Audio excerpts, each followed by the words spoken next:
शिव महिमा। शिव यानी महाकाल, भोलेनाथ, शंभु, नीलकंठ और न जाने ऐसे कितने नामों से पुकारे जाने वाले शिव की महिमा के बहुत से किस्से धार्मिक किताबों में मिलते हैं। शिव आदि हैं और अंत भी, अर्थात शिव सृष्टि के कण कण में विद्यमान है।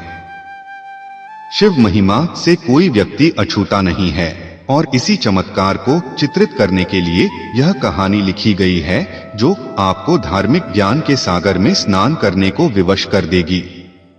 एक शहर था जहां बहुत बड़ा मंदिर था। मंदिर में भक्तों का तांता हमेशा लगा रहता था। मंदिर के आने जाने वाले रास्ते में धार्मिक सामग्री बिक्री हेतु छोटी छोटी दुकानें लगी हुई थी और उन्हीं दुकानों में एक दुकान ओंकार की थी। वह शिव का अटूट भक्त था। वह कई घंटों शिव की पूजा में लगा रहता था। दुकान में वह और उसका छोटा बैठा करते थे। उसका बेटा कार्तिक, जो कि केवल 8 वर्ष का था, हालांकि कार्तिक दुकान के काम के साथ साथ अपनी पढ़ाई में भी बराबर ध्यान देता था, जिस वजह से वह अपनी सभी कक्षाओं में अच्छे अंकों से उत्तीर्ण होता आया था। ओंकार अपने बेटे से बहुत प्यार करता था। ओंकार की पत्नी कार्तिक को जन्म देते ही दुनिया छोड़ चुकी थी। बचपन से कार्तिक को ओंकार ने मां और बाप दोनों का प्यार दिया था। कार्तिक अपने पिता का आज्ञाकारी बेटा था। वह घर के काम के साथ साथ दुकान का भी काम संभाल लेता था। उनकी जिंदगी बहुत मजे से चल रही थी, लेकिन एक दिन नगर निगम का ऐलान होता है कि मंदिर परिसर से सभी दुकानें हटाई जाएंगी। इसका सीधा मतलब था, जिसकी स्वयं की जमीन होगी वही यहां धंधा कर सकता था। ओंकार अपने घर में पूजा कर रहा था। जैसे ही उसे यह बात पता चलती है, उसके पैरों तले जमीन खिसक जाती है, क्योंकि मंदिर परिसर की वह दुकान उसकी रोजी रोटी थी और उस दुकान के अलावा उसके पास आमदनी का कोई और जरिया नहीं था। वह तुरंत भगवान शिव के सामने बेसुध होकर लेट जाता है। ओंकार की आंखों में आंसू आ जाते हैं और वह शिव भगवान से कहता है, क्यों दे रहे हो मुझे इतनी तकलीफ प्रभु? क्या मैंने कोई पाप किए थे? कुछ देर बाद ओंकार शिव भगवान के सामने हाथ जोड़कर खड़ा होता है और अपनी दुकान की तरफ भागता है। सभी दुकानदारों को दुकान से सामान खाली करने के लिए 1 दिन का समय दिया जाता है, जिसके लिए लाउडस्पीकर से लगातार सारे मंदिर परिसर में सरकारी ऐलान होता रहता है। सरकार के इस फैसले का सभी विरोध कर रहे होते हैं, लेकिन मंदिर में भक्तों की संख्या बढ़ने की वजह से रोड का चौड़ीकरण करना अनिवार्य था। हालांकि प्रशासन ने मंदिर से थोड़ा दूर एक सरकारी जमीन में दुकानें बनाने की इजाजत दे दी थी, लेकिन उन जमीनों को लीज पर दिया जाना था और लीज की रकम लगभग जमीन की कीमत के बराबर ही पहुंच रही थी, जो कि ओंकार की पहुंच से बाहर थी। ओंकार दुकान के अलावा कुछ और काम नहीं कर सकता था, इसलिए वह लीज पर जमीन लेने के लिए आवेदन भर देता है और 2 ही दिनों के अंदर उसे 35% राशि जमा करवाने का नोटिस मिलता है। उसने कई सालों से दुकान से पैसे कमाकर जोड़े थे, इसलिए उसके पास लगभग आधी राशि तो उपलब्ध थी, इसलिए वह 2 दिन के अंदर 35% रकम जमा करवा देता है और बाकी का बचा हुआ 15 दिनों के अंदर जमा करवाने का समय दिया जाता है। ओंकार अपने बेटे से कहता है कि बेटा, हमें ये जमीन कुछ भी करके लेना होगा। मेरे पास आधे ही पैसे हो पा रहे हैं, बाकी पैसों के लिए हम बैंक से लोन ले लेते हैं। कार्तिक उम्र में छोटा जरूर था, लेकिन वह बहुत समझदार था। वह अपने पिता की बात से सहमत हो जाता है। ओंकार अपने बेटे को लेकर बैंक पहुंच जाता है और प्रबंधक के पास जाकर लोन के लिए आवेदन देता है।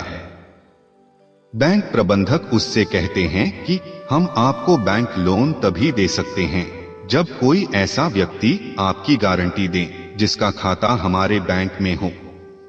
ओंकार इस बैंक से संबंधित किसी व्यक्ति को नहीं जानता था। वह यहां पहली बार आया था। ओंकार हताश हो जाता है और वह बैंक के बाहर सर में हाथ रखकर बैठ जाता है। तभी उसके पास एक व्यक्ति तिलक लगाए पहुंचता है। वह कार्तिक को एक चॉकलेट देता है और ओंकार से पूछता है, क्या बात है, आप परेशान लग रहे हैं। ओंकार अपनी समस्या उसके सामने रख देता है। तभी वह व्यक्ति कहता है, बस इतनी सी बात है, चलिए मैं आपकी गारंटी देता हूं, मेरा भी खाता इसी बैंक में है। यह बात सुनते ही ओंकार के चेहरे में चमक आ जाती है। वह जल्दी से अपने कागज लेकर बैंक के अंदर दोबारा चल देता है। ओंकार अंदर पहुंचकर बैंक प्रबंधक के सामने गारंटी के तौर पर इसी व्यक्ति को प्रस्तुत कर देता है और सारी प्रक्रिया होते ही ओंकार को बैंक से लोन मिल जाता है। लोन मिलते ही वह भोले बाबा को प्रणाम करता है और जमीन का पंजीकरण करवाने के लिए राशि नगर निगम में जमा कराने पहुंच जाता है।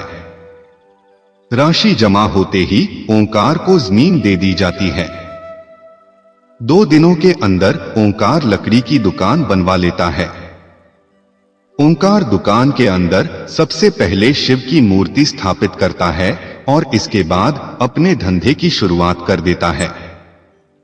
उसे लोन चुकाने का टेंशन खाए जा रहा था। ओंकार की दुकान सबसे आखिरी में थी, इसलिए उसकी दुकान में कम ग्राहक पहुंचा करते थे।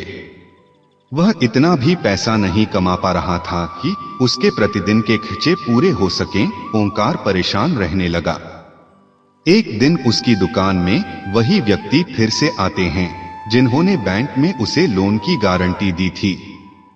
उन्हें देखते ही ओंकार अपनी दुकान में बैठने को कहता है और जल्दी से उनके लिए चाय नाश्ते का इंतजाम करता है। और जैसे ही वह व्यक्ति ओंकार से उसकी दुकान के हाल चाल पूछते हैं तो वह अपना दुखड़ा रोने लगता है।